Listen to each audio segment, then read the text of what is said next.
Councillors, council officers, members of the gallery and press. Welcome to the 13 August 2019 Planning and Amenity Committee meeting.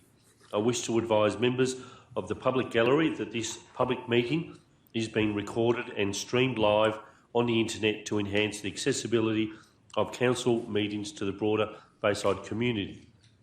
The recordings of these meetings are archived and are available on council's website. All care is taken to maintain your privacy.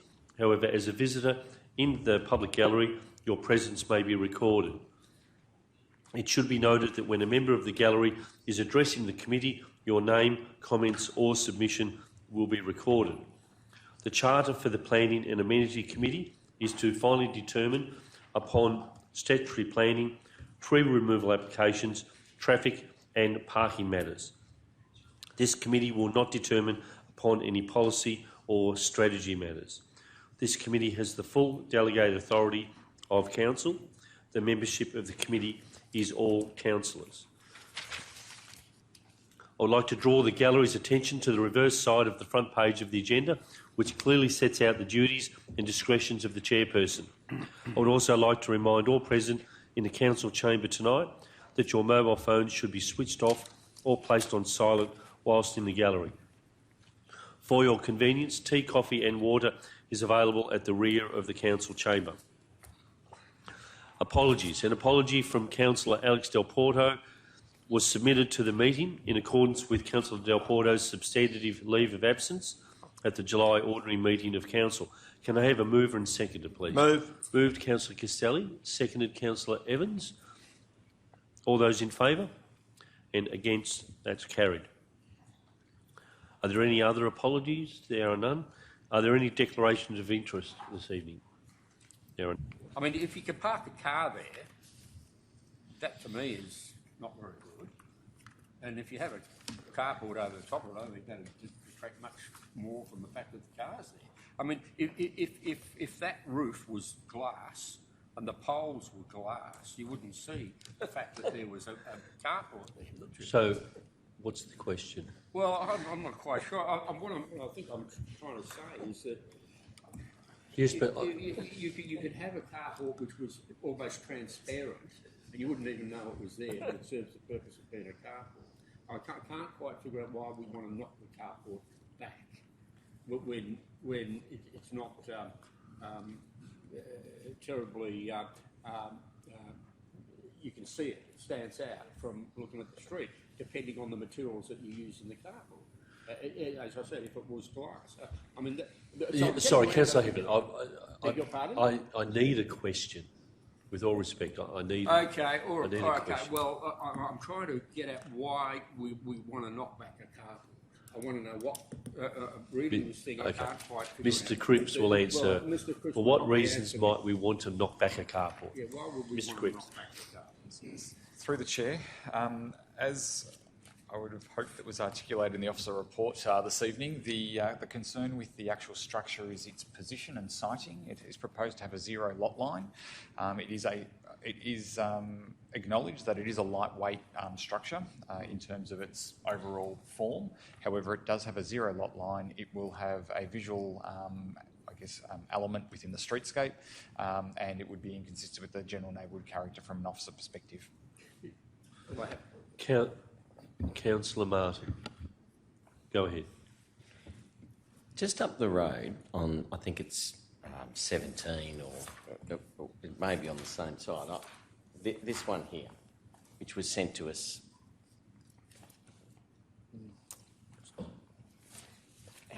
Why is that 3 doors away? That's got exactly the same. I think that was referred to in the report, but Mr. Cripps will. Yeah. Yeah.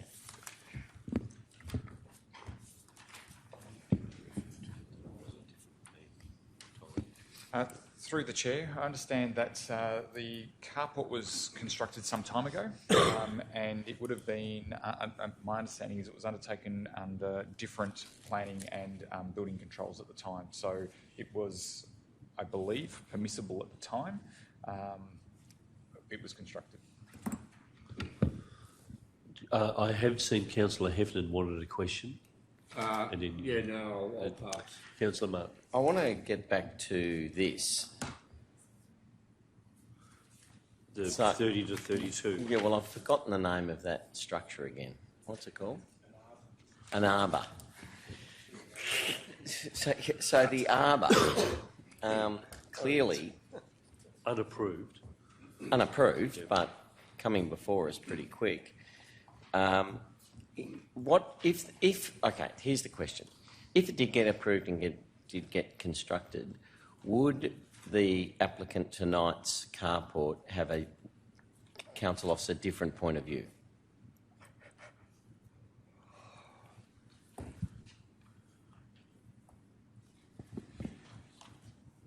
Through the chair, it's a difficult comment to make. However, in comparison with the proposition number 30 to 32, the arbour structure that has been highlighted is a series of effectively frames which have landscaping. The actual frame is set back from the property boundary further than what's been proposed with the carport, as too is the proposed front fence of the abutting dwelling. And the abutting site does have significant landscaping opportunities within the front setback. So one of the driving factors is the siting of the carport flush with the boundary, where the abutting property, if it is approved as proposed, would have a setback to elements of the arbour, which would be beyond what is proposed by the carport this evening. Thank you. Councillors, I'm in your hands. Just, I don't know whether it's the right question to ask officers, but has the gentleman owned this house for quite a while? Do we know?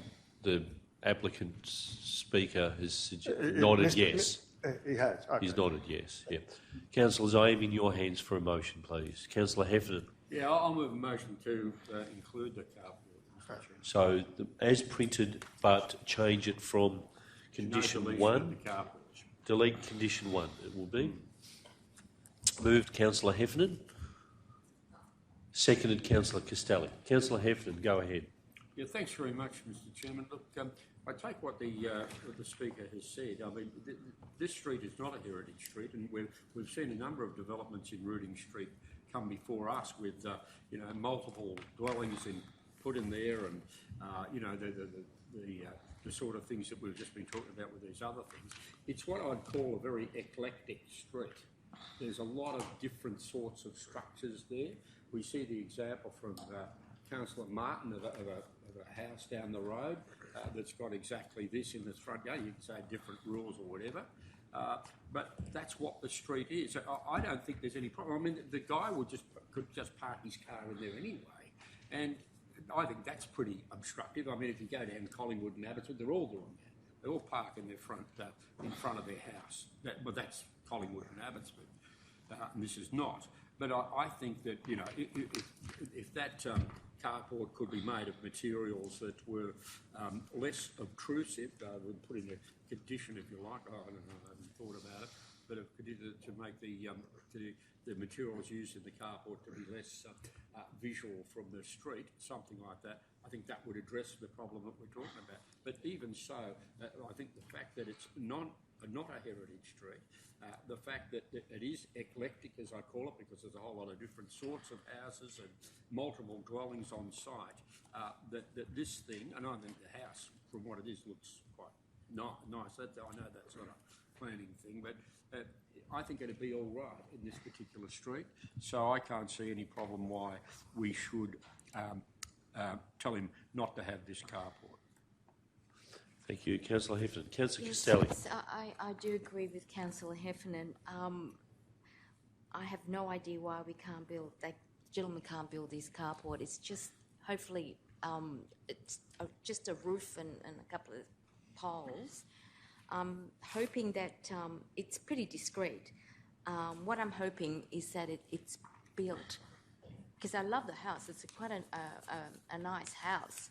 Something of that form, something that, that it's not so intrusive. You can see the house, and hopefully it will look lovely, this carport.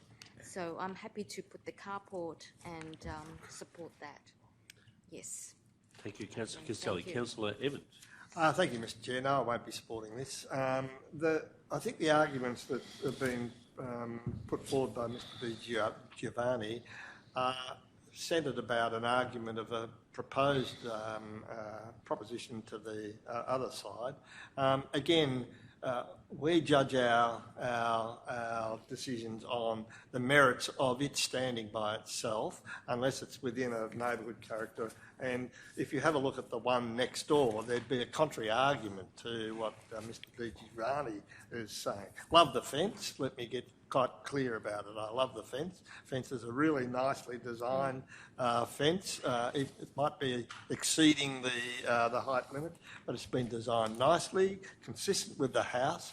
If you had to have a structure that is set back and not on the sides, the elegance of this probably would be something that you would tend towards doing without mocking another Victorian or another roof structure set back further. However, I do support what the officers are saying about the abutment to the front and to the side. So, no, I won't be supporting this. Thank you, Councillor Evans. Councillor Martin. Yeah, look, I can completely understand when something like this is presented to you. You can understand. This is madness. What is going on here. However, we have got very strong planning protections, and I'm very concerned that if this got up because a council has called it in, and then we've ended up voting and then starting to put precedents that people can put carports and just completely remove all the setbacks that we fight so hard to keep, you could find yourself with a development application here not so far in the future saying, well, the council has just let a carport go through, now we can put a 26, carport across these properties. We've just bought 4 properties. It's right in the middle of the neighbourhood growth zone, the MAC, and we're going to go for it because council have said it's all right. Now, I know that may sound a bit, long in the tooth or, a bit out there, but hey, these things can come back and bite us really, really hard.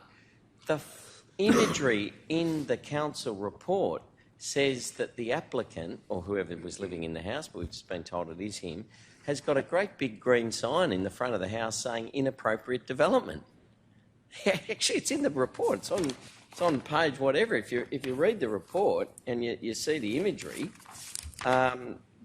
there's a sign there that says it. And then on top of all of that, you've also got the cars in there, and it's under a cover.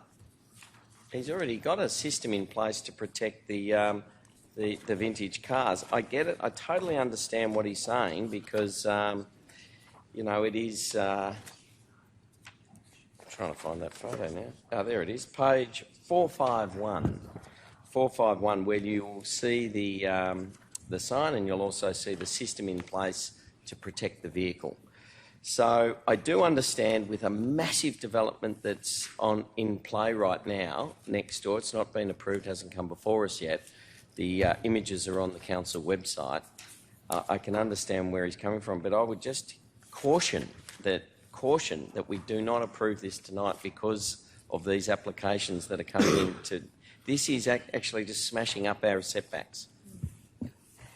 Any other councillors? Before you close, Councillor Heffernan, yes, I won't be supporting this. God help us if we approve a zero setback and a zero side setback and a zero front setback for a carport. The document handed out by the Speaker shows a carport that is set back from the street. It isn't depicted properly. That picture, this particular one here, if it was truthfully shown on the diagram and the picture correctly, the left-hand side of that carport would be sitting over the top of the point of that fence post there. It's not. It hasn't been depicted properly.